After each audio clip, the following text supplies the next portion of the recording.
예, 지공화상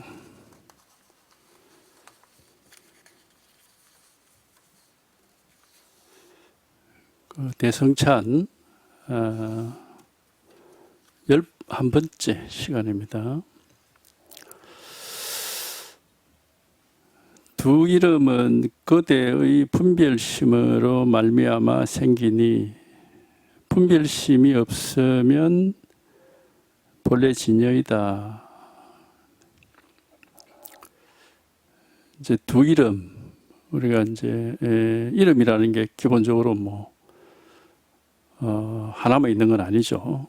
두 개라는 게 꼭 두 개라는 뜻이 아니라 이제 여러 개가 있다는 겁니다. 여러 가지 이름은 이제 우리의 분별심에서 말미암아 생긴다. 우리가 분별하고 생각하고 하는 바람에 이제 하늘이고 땅이고 강이고 산이고 이제 이런 식으로 이름을 붙인다.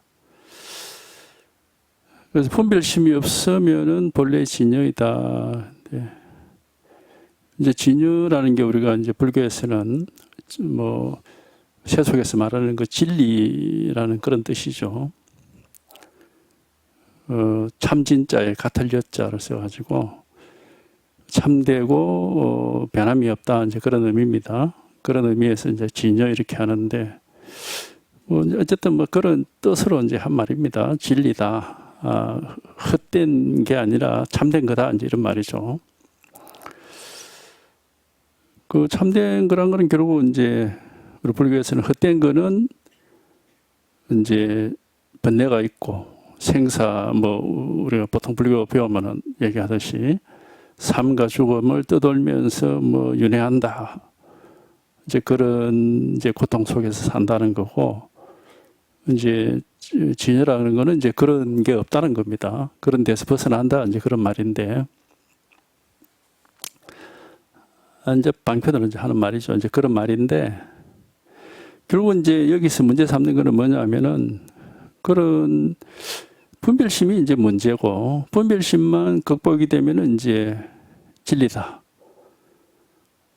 우리가 흔히 듣는 말이 그 기독교에서 나온 말이지만은 진리가 너희를 자유롭게 만들 것이다. 이제 이런 말이 있어요.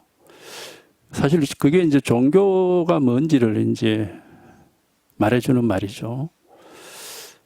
종교라는 것은 우리를 이제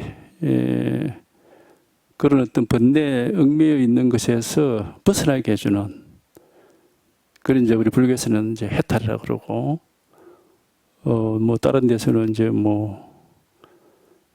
구원이라고 할 수도 있고 또 자유라고 말을 할 수도 있어요. 불교에서는 해탈, 불교에서는 자유란 말보다는 자제란 말을 쓰는데 근데 우리가 이제 보통 자유자재하다 하듯이 그 같은 말이거든요. 그 걸리는 게 없다 이제 이런 말인데 그러면 이제 번뇌라는 건 결국 뭔가에 걸려 있다는 겁니다. 뭐가 마음이 걸려 있다는 거예요. 먼저 분별심이라는 것은 말 그대로 마음이죠. 분별하는 마음, 분별하고 생각하고 헤아리는 마음의 문제이고 번뇌 우리가 이제 불행한 것도 마음의 문제고 행복한 것도 마음의 문제지. 당연히 이제 마음에서 해결돼야 되는 문제입니다. 육체적인 물질적인 이런 얘기 하고 있는 건 아니에요. 근데 이제 마음에서 문제가 뭐냐면은 뭐에 매여 있느냐 여기 나와 있다시피 분별심에 매여 있다. 분별심이라는 건 쉽게 말하면 그냥 생각이에요. 생각 뭘 아는 거 이건 이거고 저건 저거고 하늘은 어떻고 땅은 어떻고 이런 식으로 분별해서 아는 거 그게 생각이거든. 그게 문제라는 겁니다. 그게 그것 때문에 이제 우리가 이제 괴로움을 받고 있다. 그러니까 보통 근데 우리는 이제 불교 배우면은 불교에서 왜 우리가 괴로우냐 이러면은 어리석기 때문에 집착하기 때문에 그런 얘기를 해요. 근데 이제 그 어리석음과 집착이라는 것이 왜 생기느냐 그러면은 그 생각 때문에 생기는 거예요, 그게. 어리석기 때문에 집착하기 때문에 그 어리석다는 거는 생각에 매여가지고 그 생각을 못 벗어나니까 자꾸 이제 생각 속에서 이거냐 저거냐 자꾸 따지는 그게 어리석음인 거예요. 그다음에 집착이라는 게 생각을 하고 분별하니까 집착을 하지 아무 생각이 없으면은 분별하는 게 없고 아는 게 없으면은 그 집착이라는 게 없죠. 예. 그래서 이게 결국은 이제 근본적인 문제가 이게 생각이에요. 생각, 분별. 그래서 이 분별에서 이제 벗어나는 것이 이제 그 해탈이고 깨달음이고 자유고 열반이고 이제 그런 이름을 이제 붙일 수가 있는 겁니다. 그러니까 뭐 어찌 보면은 해탈이라는 것은 이제 어찌 보면 아니라 이제 다른 식으로 말을 하자면 해탈이라는 것은 생각으로부터의 벗어남, 해탈이라는 게 벗어난단 말이거든. 얽매여 있는 것을 풀고 벗어난다. 뭔가에 묶여 있다가 그 묶인 걸 풀고 벗어난다. 그런 뜻이에요. 해탈이라는 말 자체의 뜻이. 뭐에 묶여서 사느냐? 우리가 생각에 묶여서 살거든. 육체를 얘기하는 게 아니라니까. 그걸 항상 잊어버리면 안 돼요. 모든 건 지금 마음을 놓고 하는 말이에요. 우리 불법은 일체유심조. 모든 문제는 마음이 있다 하는 그걸 기본으로 깔고 얘기를 하는 것이지 육체를 자꾸 생각하면 안 됩니다. 마음의 문제예요. 100%. 우리가 불교 일체유심조라는 말은 뭐 불교 처음에 배우면 다 듣는 말이거든. 그러니까 모든 문제가 그게 뭐 고통이든 즐거움이든 번뇌든 해탈이든 전부 마음의 문제란 말이에요. 그러면 마음은 뭐에 매여 있느냐? 생각에 매여 있다는 거예요. 근데 그걸 이제 조금 더 세분하면은 이제 그 생각이라는 게 뭐 분별 아는 것도 있을 것이고 감정이나 느낌, 기분 이런 것도 있을 거고 그것도 이제 결국 내 기분이 어떻다 하는 걸 아니까 그것도 생각에 해당이 됩니다. 뭐 내 욕망이 어떻고 뭐 내 감정이 어떻다 이게 다 이제 그 분별에 해당이 되는 거예요. 이게 거기에 매여 있기 때문에 계속 무슨 문제가 생기느냐, 좋다 싫다는 문제가 생겨요. 이게 분별이 되니까 이쪽은 좋고 저건 싫고 이런 식의 문제가 생기고 좋은 것만 항상 자기한테 있느냐 그렇지가 못하지. 싫은 것도 생기고 좋은 것도 생기고 이러니까 이제 번뇌가 되는 것이고 번뇌라는 게 기본적으로 항상 얘기하지만은. 좋아하는 거를 늘 가지고 있지 못하고 싫어하는 거를 또 안 만나는 게 아니라 만날 수밖에 없는 게 그게 번뇌거든요. 그리고 이제 그 분별 속에서 살면은 좋아하는 거 싫어하는 게 항상 같이 있지. 그게 뭐 늘 좋아하는 것만 있을 수도 없고 또 이제 싫어하는 것만 있지도 않죠. 그러니까 이제 그런 이제 좋아하는 것이 집착하고 싫어하는 것에 이제 싫어하는 건 싫어하고 좋아하는 건 집착하고 그렇게 하겠지. 그 집착이라는 문제도 결국 이제 좋다 싫다라는 게 분별이 되기 때문에 생기는 겁니다. 그러니까 이게 이제 해결이 되려면 한번 분별에서 벗어나는 그 경험이 그렇게 분별에 매여 있다가 그 마음이 분별에서 매인 거기서 한번 벗어나는 경험이 이제 해탈인 거예요. 그게. 분별에서 벗어나니까 이제 뭐 아는 게 없지. 뭐 이렇다 저렇다 할 게 없고 아는 것도 없고 하여튼 뭐 그래서 이제 이게 공이라고 표현합니다. 뭐라고 할 게 아무것도 없다 이렇게 이제 얘기는 없어서 뭐 있고 없고 이런 분별 속에서 얘기하는 게 아니라 분별에서 벗어났기 때문에 뭐 그렇게 분별되는 게 없는 거죠. 그게. 그 이제 그런 마음을 이제 공이라고 하는 겁니다. 마음이 텅 비었다. 이제 표현을 막 그렇게 하고 있어요. 이제 그것은 마음이 텅 비어서 뭐 이렇게 허공처럼 텅 비었다 이런 의미라기보다는 분별에서 벗어났다 이제 그런 뜻입니다. 예. 그래서 분별에서 벗어나는 경험을 하는 것이 이제 해탈이고 그게 열반이기도 하고 깨달음이기도 합니다. 이 해탈, 열반, 깨달음은 같은 경험에 대해서 의미를 달리해서 이름을 다르게 붙인 것일 뿐이에요. 그게 해탈은 이제 분별 망상을 벗어났다 하니까 이제 번뇌에서 벗어났다는 의미도 되는 것이고 분별 속에 있으면 번뇌 속에 있는 거니까 번뇌에서 벗어났다는 의미도 되고 뭐 분별 망상을 벗어났다 이제 그런 의미이기도 하고 열반이라는 것은 그런 번뇌 망상이 없다는 겁니다. 그런 분별이 없다는 거예요. 그 열반이라는 게 뭐가 없어졌다는 뜻이기 때문에 그래서 열반이라는 것은 그런 이제 곤과 같은 말이지. 마음이고 마음속에 그런 분별 망상이 없어서 마음이 텅 비었어. 막 아무것도 없다. 이제 그런 의미가 되는 거고, 깨달음이라는 거는 이제 생각 속에 있는 걸 꿈속에 있는 것 같다고 보기 때문에 반신경이 도고 몽상이란 말을 합니다. 꿈몽자에 생각을 상자를 붙여서 써요. 생각 속에서 사는 사람은 꿈속에 사는 사람과 같다. 꿈이라는 건 잠을 자고 있는 것과 같은 거잖아요. 그러니까 깨달음은 깨어난단 말이거든. 생각이라는 꿈속에서 깨어나 가지고 이제 그런 꿈속에 있지 않고 이제 깨어 있다, 그런 의미거든. 깨달음이라는 말 자체가, 그 깨달음이라는 말이 이제 깨어난단 말이니까.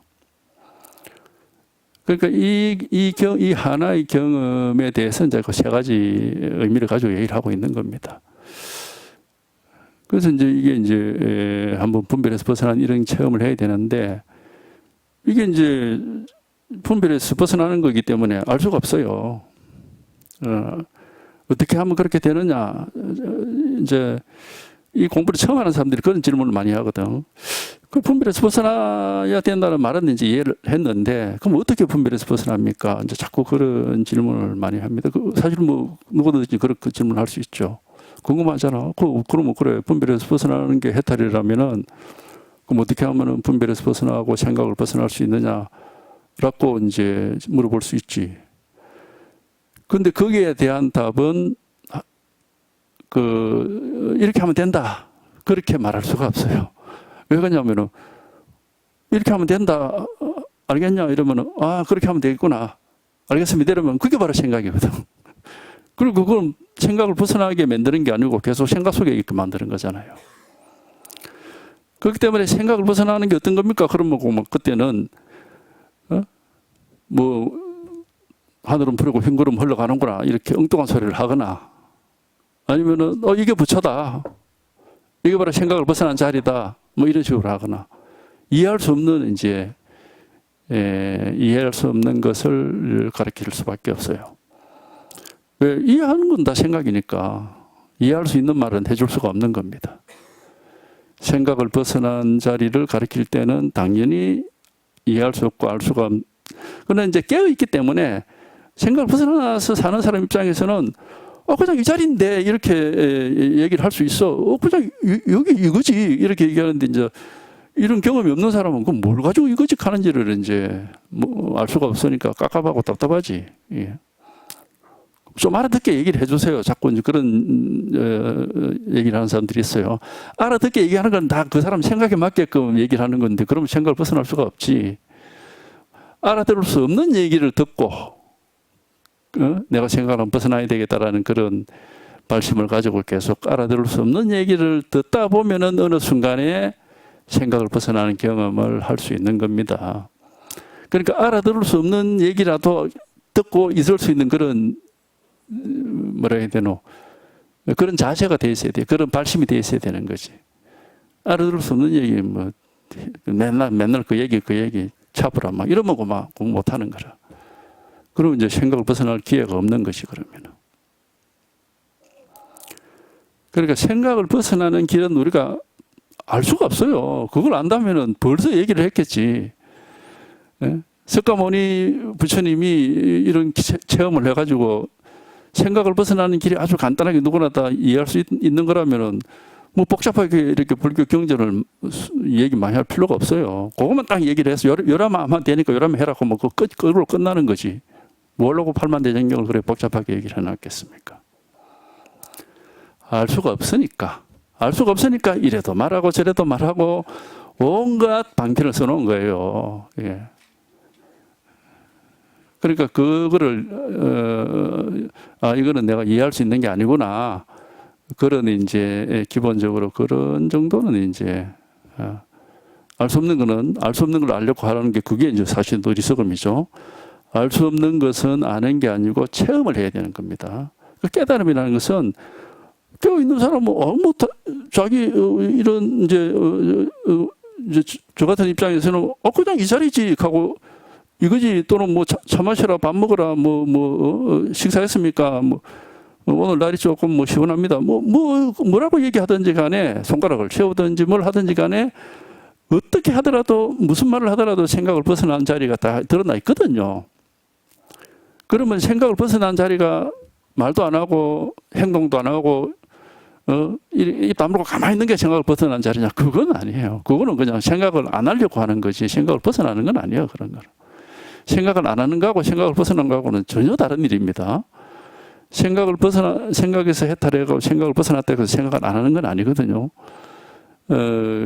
이제 그런 걸 우리가 뭐 당연히 이제 잘 모를 겁니다. 이해를 못 하죠. 겪어보질 않았으니까. 그러나 생각을 벗어난다는 거하고 생각을 하냐 안 하냐 하는 문제는 완전히 별개의 문제예요. 생각을 벗어나는 사람은 생각을 안 해도 생각을 벗어나 있고 생각을 해도 생각을 벗어나 있고 생각을 못 벗어난 사람은 생각을 안 해도 생각을 할 때만 생각에 매여 있는 게 아니야. 생각을 안 하고 있어도 생각이 똑같이 매여 있는 겁니다. 못 벗어나고 매여 있는 게 단지 생각을 멈추고 있을 뿐인 거지. 그러니까 생각을 벗어난다 하는 거는 그 생각을 하냐 안 하냐의 문제는 전혀 아니다. 그래서 뭐 자꾸 생각을 줄여 나가가지고 언젠가는 생각을 안 하게 되겠지 이런 기대를 하시면 안 된다고. 그거는 이제 잘못 오해를 한 겁니다. 전혀 그런 일이 아닙니다. 생각을 하느냐 안 하느냐 그런 문제가 아니에요. 한번 그러니까 이제 이게 한번 이런 불가사의한 경험이 있어요. 그러니까 이제 이거는 누구나 다 타고난 것이고 모든 사람에게 갖추어져 있는 것이다. 우리 불교에서 늘 하는 말이 있잖아요. 본래 깨달아 있다. 이 말은 누구나 다 이걸 타고났다 이런 말이거든. 본래 깨달아 있는 사실을 한 번 더 확인하는 거다. 이제 기실론에 그런 얘기를 하잖아요. 본각, 시각 그런 얘기 하거든. 본래 깨달아 있는데 시각은 지금 그걸 사실을 비로소 확인하는 거다. 그런 말이거든. 그게 깨달음인 거예요. 그러니까 그거는 누구나 다 본래 깨달아 있기 때문에 누구나 다 이거는 확인될 수 있습니다. 특별하게 뭘 수행을 해야 되는 건 아니에요. 아무것도 그렇게 본래 깨달아 있는데 뭔 수행이 필요합니까? 본래 깨달아 있는데 여기 한번 확인되는 그런 경험이 이제 생겨요.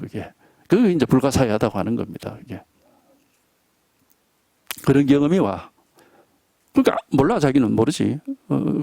어차피 모르는 겁니다. 모르는데 이제 타고난 능력이 있기 때문에 이런 관심을 가지고 계속 귀를 기울이고 나도 한번 그런 경험을 해봐야지라고 하는 그런 태도로 계속 이제 법을 들어야 돼. 자기가 뭘 혼자서 뭘 어떻게 할 수 있는 일이 아니니까.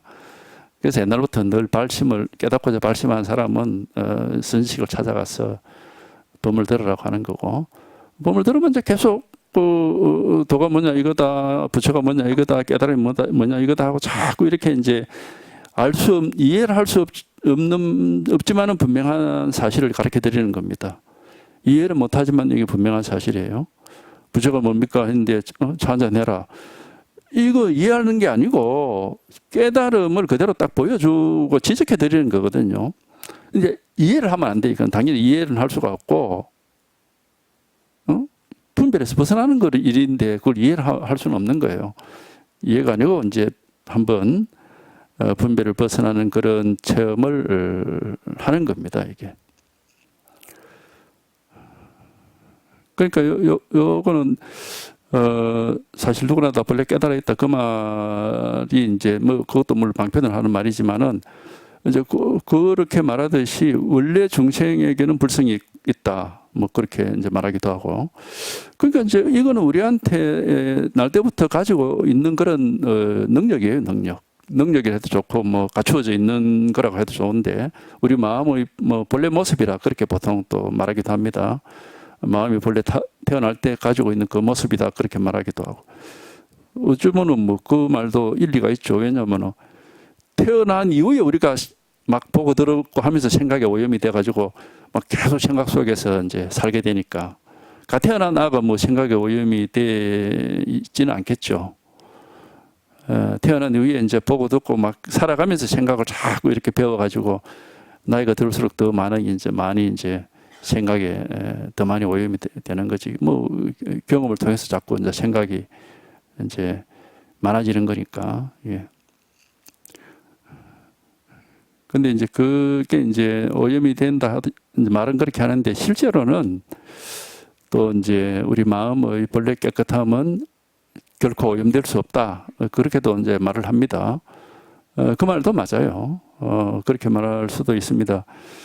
그게 이제 그래서 이제 거울 비유를 하는 겁니다. 거울 같은 것이 이제 아무리 거울이 오랫동안 뭘 비추고 하더라도 거울이 비추는 그 모습이 거울을 오염시키지는 않아요. 뭐 거울이라는 게 유리가 있으니까 유리 쪽하고 먼지가 앉을 수는 있지만 그건 닦아내면 돼.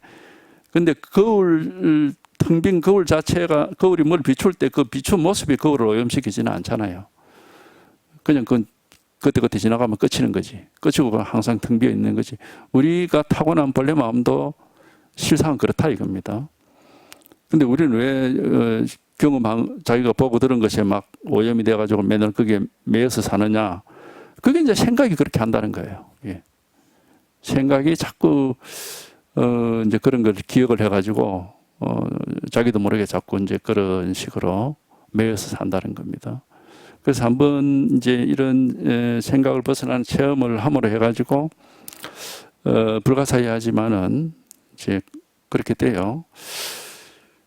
그리고 또 이렇게도 말할 수 있어요. 이런 면도 얘기할 수 있는데 생각을 우리가 하게 되면은 나라는 생각부터 먼저 하거든 항상.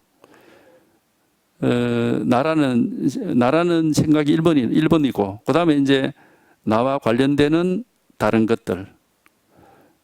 그게 이제 두 번째로 나오는 생각이죠. 그러니까 이제 생각을 하게 되면 나라는 아상이 생겨요. 첫 번째로 이게 나라는 생각이 제일 먼저 일어나고 그 다음에 이제 나의 뭐 부모, 나의 뭐 형제, 또 뭐 내 옷, 뭐 내 신발, 내 방, 뭐 거기 이제 뭐 나중에 뭐 내 나라, 뭐 어떤 뭐 내가 나온 학교 이런 하여튼 나와 관련된 생각들을 하게 되죠 다.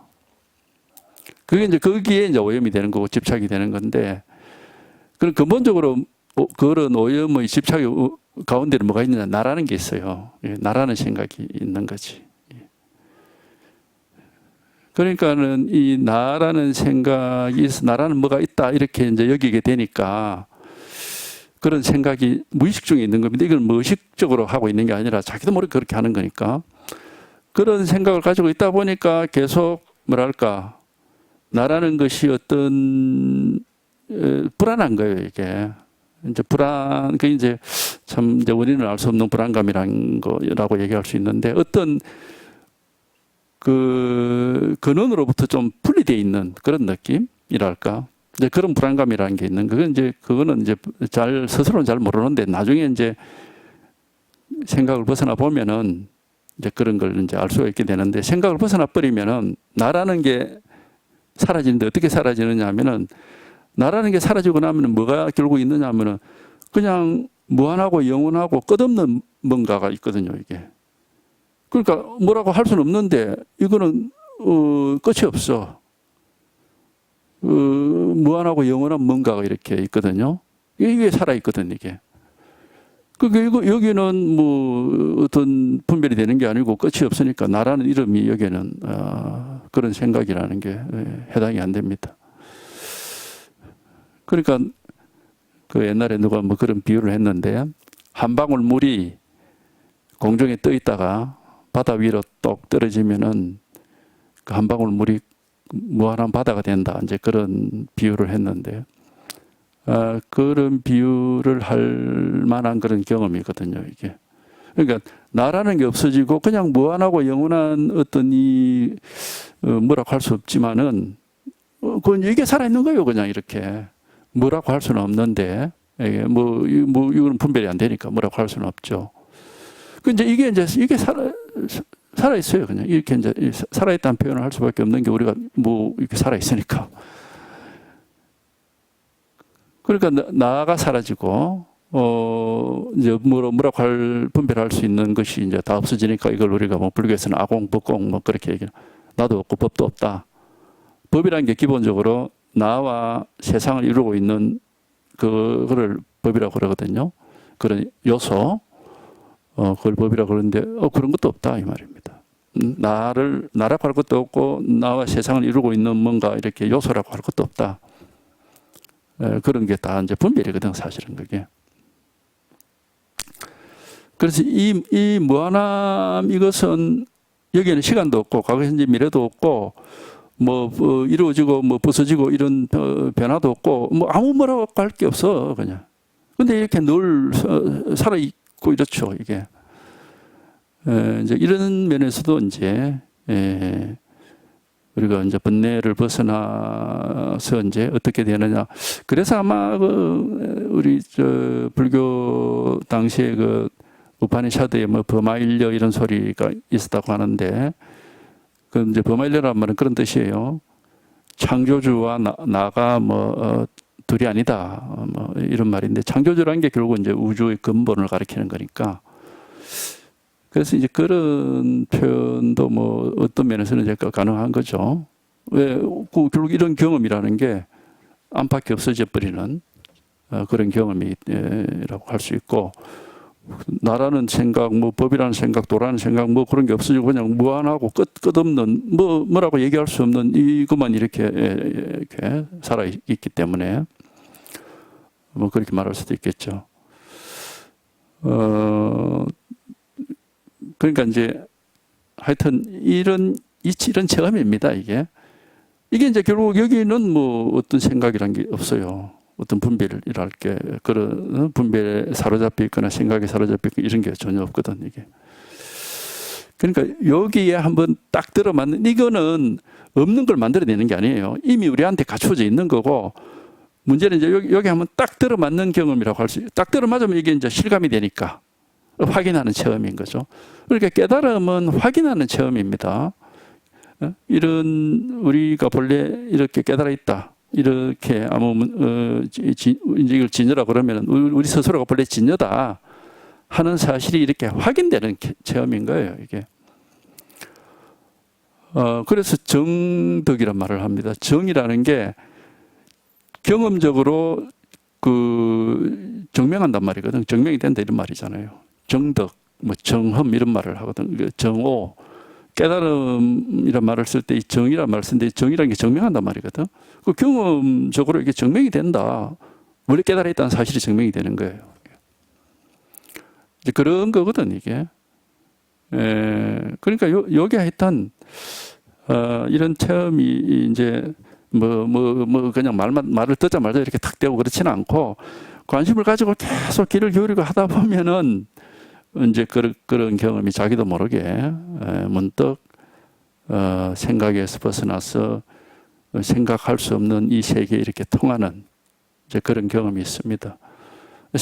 생각할 수 없는 세계, 이 무한한 세계, 끝없는 뭐 이걸 뭐라고 사실 이름 붙일 수도 없는 건데, 이게 이제 우리가 이걸 이제 불교에서는 공이라고 그래요. 공.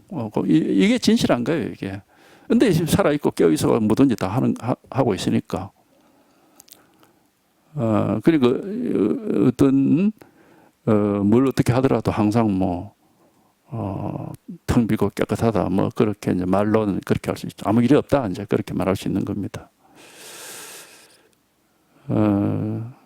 이제 그런 경험이에요. 그런 경험을 하는 거니까 방법이 없고 길이 없고 알 수가 없습니다.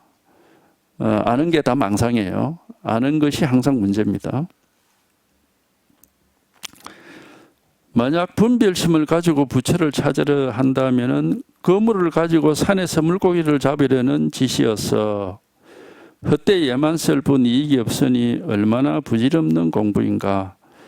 그러니까 분별심을 해가지고 부처를 찾으려 한다 이 말은, 분별심을 해가지고 부처가 뭐예요? 깨달음 아닙니까? 깨닫고자 한다. 분별심 속에서, 생각 속에서 깨달음이 뭐지? 이거구나 알겠다고 막 이런 식으로 깨달음을 알려고 한다면은, 산에서 뭐 물고기 잡는다. 우리 속담에 사자성어에 연목구어란 말이 있잖아요. 나무 위에 올라가서 물고기 잡는 사람이다 말인데, 그 말도 안 되는 짓을 하고 있다 이 말이죠. 이게. 그러니까 만약 분별심을 가지고 부처를 찾으려 한다면은 거물을 가지고 산에서 물고기를 잡으려는 짓이어서, 산에 이러면 산 계곡 속에 물고기 안 삽니까? 근데 그렇게 얘기하면 안 되고, 산꼭대기에서 물고기를 잡으려는 짓이어서 헛되이 애만 쓸 뿐 이익이 없으니 얼마나 부질없는 공부냐. 이렇게 이제 생각으로는 절대 안 된다. 생각을 벗어나야 된단 말이에요. 분별을 가지고는 결코 깨달을 수 없다. 반드시 분별에서 벗어나는 경험을 해야 된다. 그렇기 때문에 우리가 깨달음 앞에 딱 그 깨닫고자 하는 그런 이제 발심을 해서 깨달음 앞에 딱 서면은 모든 사람이 평등해집니다. 어떻게 평등해집니까? 모든 사람이 아무것도 모르니까. 아무리 배운 게 많고 경험한 게 많아도 깨달음이라는 앞에 딱 서서 내가 깨달음을 얻고자 하는 발심을 해서 깨달음 앞에 딱 서면은 모든 사람이 조건이 똑같거든. 왜? 알 수 없는데 특별하게 잘난 사람이 있을 수가 없어요. 다 모든 사람이 평등해져 버리는 거라. 남녀노소를 불문하고. 그러니까 깨달음을 진짜로 얻고자 하고 그래서 내가 생각을 벗어나서 깨달아야 되겠다는 발심을 하면은 저절로 하심이 돼. 하심이라는 게 뭡니까? 가지고 있는 걸 다 내려놓고 이렇게 자랑할 게 없어진다. 이제 자기를 낮춘단 말이지만은 그 자랑할 게 없으면 자기가 낮추어지는 건데 저절로 그렇게 되죠. 왜? 아무것도 아는 게 없는데 잘난 체 할 게 뭐가 있습니까? 그러니까 깨달은 참된 공부를 할 자세가 되어 있으면은 자동 하심이 됩니다. 아무것도 모르고 아무것도 할 수 있는 게 없으니까 자랑하는 마음이라는 게 생길 수가 없는 겁니다. 오히려 자기가 더 비참해지죠. 어떤 면에서는 이게 내가 할 수 있는 일이 아무것도 없구나. 그러니까 세속이라는 게 항상 내가 어떻게 하면 되지? 이런 궁리를 하는 게 세속이잖아요. 내가 어떻게 하면 저거를 해낼 수 있지? 그렇게 해가지고 요래 한번 해보자, 저래 한번 해보자. 이게 세속이라면은 깨달음 앞에서는 그런 일이 있을 수가 없다는 거예요. 내가 할 수 있는 일이 아무것도 없거든요. 거기서 만약에 이러면 되겠지라고 하면은 그건 생각 따라가는 거니까 그건 깨달음으로 가는 정반대로 가는 겁니다. 그냥 아무것도 할 수 없고 아무것도 몰라가지고 이제 앞뒤가 꽉 막히는 겁니다. 그러니까 모든 사람이 그런 면에서는 다 똑같은 조건이에요. 다 똑같습니다. 이제 그런 식으로 자기가 뭘 하려고 하는 그런 마음을 내질 않으면은 우리가 그 불교 용어 중에 행위라는 게 있거든요. 행위라는 게 잘 뭘 한다는 건데 내가 요래 하면 되겠지 하는 그 행위라는 게 바로 업행이라고 하는 건데 자기의 의도를 가지고 뭘 어떻게 해보려고 하는 거 업짓는 거거든요. 그게 행위라고 하는 겁니다. 그래서 12연기설 할 때 무명행이란 말이 나오는 겁니다. 어리석기 때문에 그런 행을 해가지고 생사 문제까지 연결이 된다는 거거든요. 그러니까 내가 뭘 어떻게 하면 되지? 한번 이렇게 한번 해볼까? 저렇게 한번 해볼까? 그런 마음이 없어질 수밖에 없어. 실제 깨달음을 얻고자 하는 사람이 공부를 해보면은 아무것도 할 수 있는 일이 없고 아무것도 알 수가 없으니까 저절로 그런 마음이고 막 주저앉아 버려. 이제 이렇게 손발을 들고 항복한다 할까? 항복이란 말이 딱 맞을 겁니다. 우리가 마음을 어떻게 항복시키느냐, 조복이란 말도 하지만은 건강경에는 항복이라고 했습니다. 무상정등각을 얻으려면 그 마음을 어떻게 항복시켜야 됩니까? 딱 그 말이거든. 이 마음이 뭘 어떻게 요래 해볼까 저래 해볼까 하고 알고 싶어하고 뭘 하고 싶어하는 이 마음이 어떻게도 알 수가 없고 무슨 일도 할 수가 없구나 하면은 스스로 손발을 들게 되죠. 항복. 그래 되면은 깨달을 가능성이 생겨요. 그전에는 자꾸 뭐지? 하고 자꾸 생각을 하게 되니까 깨달을 가능성이 없고 그럼 뭘 이래볼까 저래볼까 하고 자꾸 궁리를 하니까 깨달을 가능성이 없습니다. 그거는. 자꾸 뭘 하려고 하니까 자꾸 이제 망상만 짓고 있는 거죠. 근데 어떻게도 할 수 없구나 해가지고 손발을 들고 이제 나는 이제 아무것도 할 수 없다 하고 항복을 하면은 그걸 옛날 선사들이 쥐가 쥐덫에 들어가서 죽는다고 그랬거든요. 딱 그 표현이 적당한 표현입니다. 쥐가 쥐덫에 들어가 처음에는 막 설치겠지. 빠져나오려고. 아무리 설쳐도 꼼짝도 못하면은 스스로 포기하죠. 완전 죽는 수밖에 없구나 해서 가만히 있는 겁니다. 그게 이제 이 망상하는 분별심이 항복하는 길이에요. 말을 하자면은. 그게 저절로 그렇게 돼야 됩니다. 일부러 그렇게 할 수는 없어. 내가 항복해야지 하면 그 항복하는 게 아니거든. 항복해야지라고 하는 행을 하고 있는 거니까. 그렇게는 안 된다고. 그러니까 저절로 항복, 내가 어떻게 해도 안 되는구나. 모르겠다, 내가 할 수 있는 게 아닌 모양이다. 나는 불가능한갑다. 이런 정도로 이제 자기가 어떻게도 할 수 없다라는 사실이 실감이 되면은 깨달을 날이 많이 가까워져 있다. 그렇게 말할 수 있어요. 근데 내가 여래 해볼까, 저래 해볼까, 이쪽으로 가볼까, 저쪽으로 가볼까, 이걸 찾아볼까, 저걸 찾아볼까, 머리를 굴리면서 자꾸 찾아보고 하는 동안에는 아직까지 지덧 안에 들어간 지가 자꾸 빠져나갈 구멍이 있는가 하고 찾고 있는 거라. 그건 아직까지 멀었습니다. 그렇게 해가지고. 그렇게 저절로 이 분별하는 이 마음은 저절로 항복이 되고 저절로 조복이 되는 거예요. 그 모든 게 저절로 되는 겁니다, 이게. 저절로 항복하고 저절로 조복이 돼서 이제 어느 순간에 불가사의한 일이 확 벌어지는 겁니다, 이게. 어쩌면은 옛날에 이순신 장군님이 말씀하셨다는 살고자 하면 죽고 죽고자 하면 살 것이다. 그거하고 비슷하다고 할 수 있어요. 뭘 살려고 막 설칠 때는 아직까지 살 수가 없어. 근데 아이고 내 죽는구나 죽었구나 하고 하면은 이제 살 가능성이 생긴다고 할 수 있습니다. 망상하는 마음이 이제 손발을 들게 되면은 이제 실상이 진실이 진여자성이 나올 수 있는 가능성이 생기기 때문에. 그것도 가능성이라고 할 수 있습니다. 반드시 그렇게 되는데 그렇게 말할 수는 없고, 또 망상하는 마음이 또 남았다가 훅 또 나올 수가 있기 때문에. 그런 식으로 공부가 되는 겁니다. 그래서 이런 얘기를 하는 거예요. 만약 분별심을 가지고 부처를 찾으려 한다면은 거물 가지고 산에서 물고기를 잡으려는 짓과 같아서 헛되에만 슬픈 얘기 없으니 얼마나 부질없는 공부냐. 그런 공부는 부질없는 짓이다. 이 마음이 곧 부처임을 알지 못하면은 진실로 나기를 타고서 나기를 찾는 꼴이다. 마음이 곧 부처다.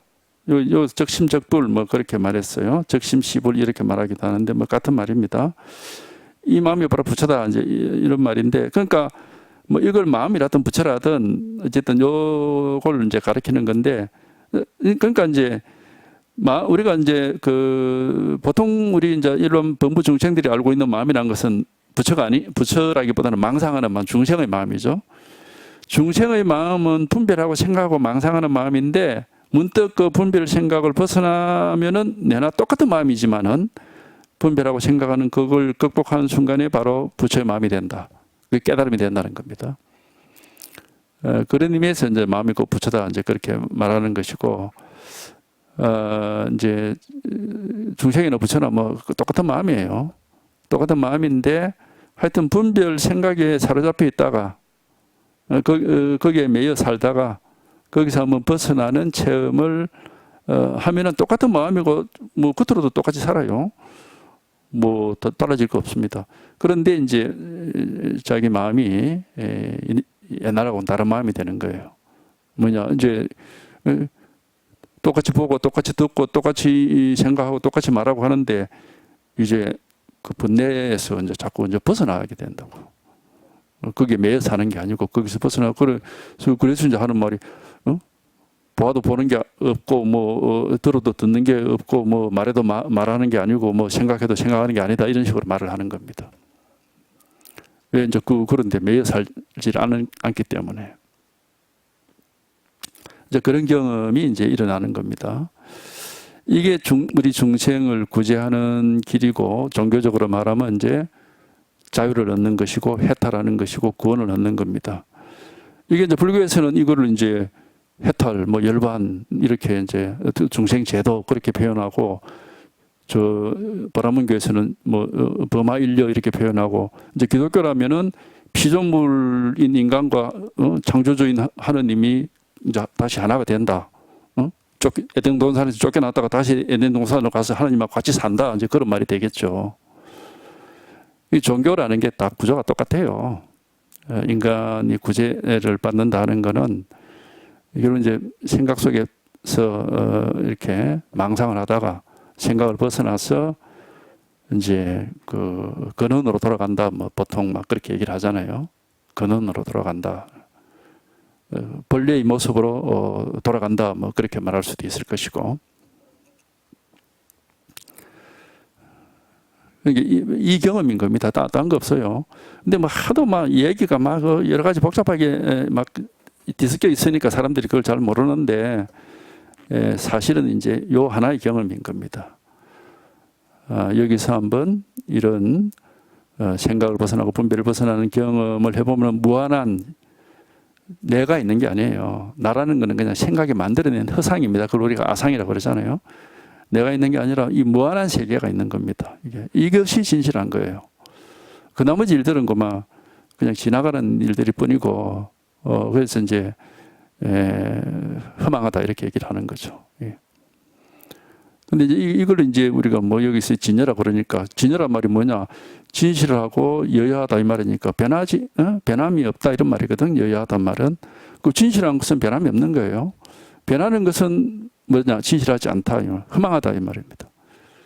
말을 이제 그렇게 하고 말 뜻이 그런 거예요. 근데 실제 우리가 현실에서도 좀 그렇잖아. 늘 변함이 없으면 우리가 그걸 믿을 수 있다. 진실하다 그렇게 말하죠. 근데 뭐 자꾸 변하면 저거 못 믿는다. 진실하지 않다 그렇게 말하잖아요. 그래서 의미를 그렇게 쓰는 겁니다, 우리가. 그래서 변하지, 뭐 사람도 그렇잖아. 친구든지 뭐 아는 사람이든지 저 사람은 참 늘 똑같다, 변함이 없다 이러면 믿을 수 있다 이 말이고, 저 사람은 뭔가 자꾸 달라지는 것 같다 이러면 못 믿는단 말이거든. 그렇듯이 우리 마음도 이제 쓰는 말이 같다 이 말입니다. 마음도 자꾸 뭐 생각이나 기분이나 감정은 자꾸 달라지니까 그거 믿을 수가 없어요. 그 허망한 겁니다. 근데 여기에 탁 통하면은 이거는 뭐 모양이 없고 뭐 어떤 감정이나 생각이 아니기 때문에 그래서 분별이 되는 게 아니다 그래요. 변할 수가 없어요, 이거는. 뭐 눈에 보이는 것도 아니고 뭐 기분이나 감정이나 느낌도 아니고, 그러니까 이게 뭐가 있어야 변하지. 그러니까 늘 이게 한번 통하면은 항상 이거는 뭐 그때부터는 뭐 늘 똑같습니다. 여하단 말을 이제 자기가 납득할 수가 있어요. 이게 이러니까 그렇게 표현을 했구나 하고. 그러니까 하여튼 여기에 한번 통해서 이것이 이렇게 이제 이런 사실이 자기한테 이제 현실이 되고 실감이 되는, 생각으로 이해하는 건 절대 아닙니다. 생각으로는 오히려 이거 이해할 수가 없어요. 근데 여기 통하면 이게 현실이 되고 사실이 돼가지고 이제 이 무한하고 뭐 이름 붙일 수도 없고 뭐라고 할 게 없는 이게 진실한 것이고, 근데 생각을 하는 거는 막 그때그때 지나가는 허망한 헛된 그게 그런 이제 말하자면 이제 그런 식으로 되는 겁니다, 이게. 그래서 여기에 통해서 이게 한번 이런 체험을 하는 게 우리가 이제 깨달음이라고 하는 거고 해탈이라고 하는 겁니다.